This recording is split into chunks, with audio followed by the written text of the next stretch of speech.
खुलुमबाय आं सिबिरानि ब्रह्म गोजोन फुंबिलिनि बयनिसिमबो गाहाम हामलायनायखौ जासिहरनाय थाबाय आसा खालामो नोंथांमोना गासिबो मोजाङैनो दङ नोंथांमोननि थाखाय आं गोदान मोनसे भिडिअ लानानै फैबावबाय अन्नानै भिडिअखौ जोबजासिम नायलांदो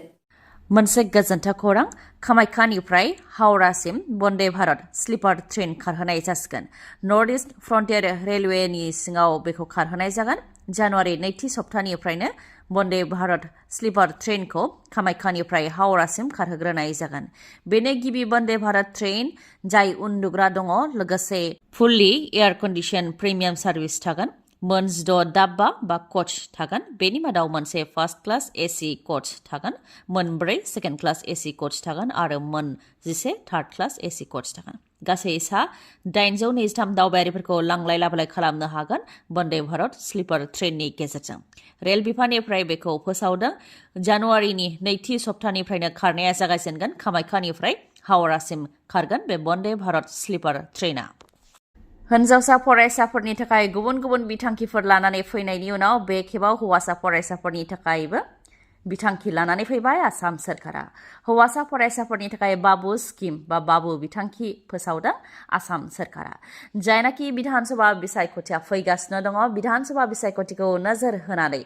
जाहाथे रायजो राजाफोरनि गोसोखौ गोजोन होनो हायो बेनि थाखाय गुबुन गुबुन राजखान्थि दोलोआ जाय जेरै हागौ एरै रायजो राजानि गोसोखौ बोनो नाजानायजों लोगोसे बिजेपि राजखान्थि दोलोआबो रायजो राजानि गोसोखौ बोनो नाजादों थिग बेबायदिनो हिन्जावसा फरायसाफोरनि थाखाय बिथांखि फोसावनायनि उनाव बे खेबाव हौवासा फरायसाफोरनि थाखायबो बिथांखिखौ फोसावनानै होबाय 2026 मायथाइनिफ्राय बेखौ लाबोनाय जागोन होननानै फोरमायथिदों बे बिथांखिनि गेजेरजों आन्डार ग्रेजुएट आरो पोस्ट ग्रेजुएटआव फार्स्ट इयाराव फरायनाय फरायसाफोरनि थाखाय राङारि अनसुंथाइ होनाय जागोन जाय फरायसाफोरनि नखरनि बोसोरनि इनकामा 4 लाखनि खम बिथांमोनहा बे मुलाम्फाखौ मोननो हागोन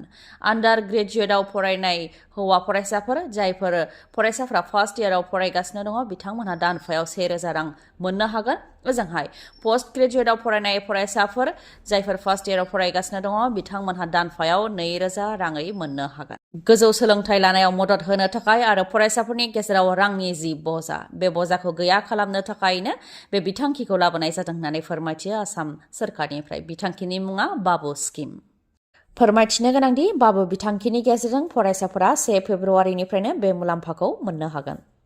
बड'लेण्ड इउनिभार्सिटि आरो क'क्राझार इउनिभार्सिटिनि रेजिस्ट्रार डक्टर सुबुं बसुमतारी आरो डक्टर दिमासा डि मुसाहारि बिथांमोनखौ भाइस चेन्सेलरआ बिबाननिफ्राय रिलिज खालामनायखौ हेंथा होदों फरायसाफोरा बड'लेण्ड इउनिभार्सिटिनि फरायसाफोरा रिलिज अर्डार होनायखौ सावनानै हेंथा होदों रायखांनो गोनांदि बड'लेण्ड इउनिभार्सिटि आरो क'क्राझार इउनिभार्सिटिनि रेजिस्ट्रार बिथांमोनखौ बिबाननिफ्राय रिलिज खालामनो बा बोख्लायनो थाखाय अर्डार फोसावनायखौ लानानै दुलाराय बर' फरायसा आफादआ हेंथा होनायनि उनाव बड'लेण्ड इउनिभार्सिटिनि माखासे फरायसाफ्राबो हेंथा खालामदों बिबाननिफ्राय बोख्लायनो अर्डार फोसावनायखौ बोखारनानै लाफिनाब्ला इउनिभार्सिटि आरो कलेज बन्द खालामगोन होननानैबो बुंथियो बड'लेण्ड इउनिभार्सिटि आरो क'क्राझार इउनिभार्सिटिनि रेजिस्ट्रारखौ बिबाननिफ्राय बोख्लायनायखौ गनायनो हायाखै होननानैबो फोरमायथियो माखासे फरायसाफ्रा थांनाय 29 नभेम्बराव बिटिसि सेक्रेटारियेटआव जानाय जाथायजों लोब्बा दं होननानैनो बिथांमोनखौ बिबाननिफ्राय बोख्लायदों जाय गनायथाव नङा आसाम सोरखार आरो बिटिसि सोरखारा फरायसाफोरनि धर्ना होनायनि सायाव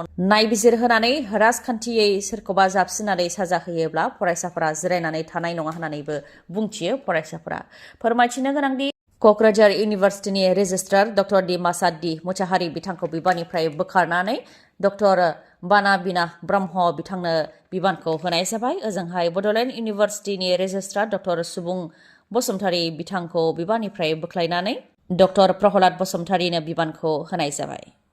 गोदान बोसोरनि गिबि सानावनो आसामनि गिबि मन्त्रि डक्टर हेमन्त बिश्व शर्मा बिथाङा आसामनि थागिबिफोरनि थाखाय गोजोनथाव खौरां लानानै फैदों जेरै अरुणोदय बिथांखिनि गेजेरजों जायफोर बिथांमोनहा मुलाम्फा लायो बिथांमोननि थाखाय गोजोनथाव खौरां लानानै फैदों पेन्सन लानाय बिथांमोननि थाखाय गोजोनथाव खौरां लानानै फैदों आरो आसामनि सोरखारि साख्रि मावनाय मावथिफोरनि थाखाय गोजोनथाव खौरां लानानै फैदों हौवासा फरायसाफोरनि थाखाय गोजोनथाव खौरां लानानै फैदों लोगोसेनो सरासनस्रा रायजो राजानि थाखायबो गोजोनथाव खौरां लानानै फैदों आसामनि गिबि डक्टर हेमन्त बिश्व शर्मा बिथाङा आसामनि गिबि मन्त्रि बिथाङा बेखौनो फोसावदों दि अरुणोदय बिथांखिनि गेजेरजों जायफोर मुलाम्फा लागासिनो दंमोन बिथांमोननो फेब्रुवारि दाननि 20 अक्ट'आव रांखौ होगोन जयै आरो सिगांनो खेबसेयैनो 8,000 रां होगोन होननानै फोरमायथियो बिथाङा बैसागुनि दान हिसाबै 8,000 रांखौ होनाय जागोन होननानै फोरमायथिदों बिधानसभा बिसायख'थिनि सिगां अरुणोदय बिथांखिखौ होयोबा कंग्रेस बा बेरेखा दोलोनिफ्राय गोबां बायदि खोथा बुङो बेनिखायनो जाहाथे बिसायख'थिनि सिगां होनानै बुंजानो गोनां जाया बेनिखायनो सिगांनो जयैनो खेबसेनो 8,000 रांखौ होनाय जागोन होननानै फोरमायथियो जानुवारि दानाव होनाय जानाय नङा फेब्रुवारिनि 20 अक्ट'आवनो खेबसेयैनो 8,000 रां होगोन आरो बेयो बेंक एकाउन्टआव हाबगोन होननानै फोरमायथियो बेनि अनगायैबो बुरै पेन्सननि रांखौ दानाव 250 राङै होनाय जागासिनो दंमोन दा जानुवारि दाननिफ्राय 400 राङै होनाय जासिगोन होननानै फोरमायथियो बेनि अनगायैबो आसामनि अनगायै गुबुन रायजोफ्राव 8 पे कमिसन होनो थाखाय दा थांखि लाथ'वाखै नाथाय आसामाव 8 पे कमिसन होनो थाखाय थांखि लानाय जाबाय होननानै फोरमायथियो फेब्रुवारि दानाव प्राइम मिनिस्टार नरेन्द्र मोदी बिथाङा क'क्राझारनिफ्राय गेलेमफुनि गेजेराव जानो गोनां रेल लामानि अन्थाइ खाम्फा गायसननायखौ बेखेवफैगोन होननानैबो फोरमायथियो बेनि अनगायैबो क'क्राझारनि बासबारियाव जानो गोनां रेलवे कच फेक्टरिखौ बानायनायखौबो जागायजेनगोन होननानै फोरमायथियो ओजोंहाय हौवासा फरायसाफोरनि थाखायबो माखासे बिथांखि फोसावो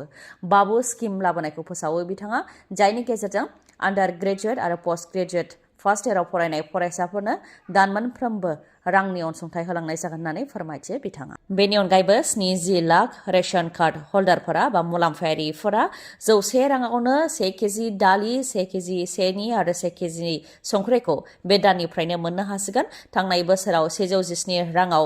दालि सेनि संख्रिखौ मोननो हादोंमोन दा 100 राङावनो 1 केजियै दालि आरो सेनि संख्रिखौ मोननो हासिगोन लावखार ओंखाम जानो थांलाय फैलाय जानायाव सांग्रां जा क'क्राझार हान्था मेला बिफाना गोख्रों जादों खना खनला जायखिजाया लावखार ओंखाम जाग्रा थावनियाव थांलाय फैलाय जाग्रा मोनफ्रोमबो लामायावनो सिग्रोमनो रेडि जादों बा साखाफारा जादों क'क्राझार हान्था मेला बिफाना जौ लोंनानै गारि मटर सालायोबा 10,000 रां जुरिमाना होनो नांगोन आरो हेलमेट गानालासे मटर साइकेल सालायोबाबो जुरिमाना लानाय जादों होननानै फोरमायथिदों बेनिखायनो लावखार ओंखाम जानो थांलाय फैलाय जानायाव सांग्रां जा होननानै फोरमायथिदों क'क्राझार हान्था मेला बिफाननिफ्राय 10,000 रां जुरिमाना होनांनायखौ लानानै गारिखौ सालायनो नाङा जौ लोंनानै गारि जाब्रथाय जानाय सुबुंजों लोगोसे न'खरनि सुबुंफोरा गोबां हालाय हाफाय जानो गोनां जायो आरो गोबां रां खरसा जायो होननानै फोरमायथिदों बेनिखायनो जाहाथे सांग्रां जायो गारि मटर सालायनायाव बेनि थाखाय सांग्रांथि होदों क'क्राझार हान्था मेला बिफाननिफ्राय गोदान बोसोरनि रंजाबाय थानायनि गेजेरावनो गिख्रंथाव अर खामनाय आरो बेफ्रुनायजों 40 सुबुङा जिउ खोमानो गोनां जादों आरो 115 गाज्रि जोखोम जानो गोनां जादों अदेबानि अरजों खामजानो गोनां जादों गोदान बोसोरनि रंजानाय सोलिफुबाय थानायनि समावनो बे दुखुनांथाव आरो गिख्रंथाव जाथाया जानो मोन्दों आरो जिउ खोमानांनाय 40 मादाव बांसिनानो टुरिस्टफोर अदेबानि गुबुननिफ्राय दावबायनो फैनाय सुबुंफोरमोन सुइजारलेन्डनि क्रेन्स मन्टनायाव जानो मोन्दों बे दुखुनांथाव आरो गिख्रंथाव जाथाया गोदान बोसोरखौ बरायनो थाखाय रंजाफुबाय थानाय समनि गेजेरावनो मोनानि 1:15 बे गिख्रंथाव जाथाया जानो मोन्दों लाक्जारि आल्फिना स्काई रिजर्ट टाउननि ली कनस्टेलेशन बाराव गिख्रंथाव अर खामनानै अरा जोंब्लावदों बे गिख्रंथाव जाथाया उदखारि गाग्लोबनाय नङा बे जाथाया जाब्रथायसो होननानै पुलिसाबो रोखा खालामबाय जाथाय जानाय लोगो लोगोनो जाथायजों जिउ खोमानांनाय सुबुंफोरखौ सिनायनाय हाबाखौ मावनायजों लोगोसे जोखोम जानाय सुबुंफोरखौ खाथिनि देहा फाहामसालियाव दैथायहरदों दा नायबिजिरनायनि हाबाखौ मावगासिनो दङ होननानै रिपर्टआव मोननाय जादों दिनैनि भिडिअआ एसेनोसै गाबोन फिन लोगो मोनफिनबावगोन नोंथाङा जुदि आंनि भिडिअखौ मोजां मोनदोंबा लाइक कमेन्ट आरो शेयार खालामनो दाबाव गोजोन्थों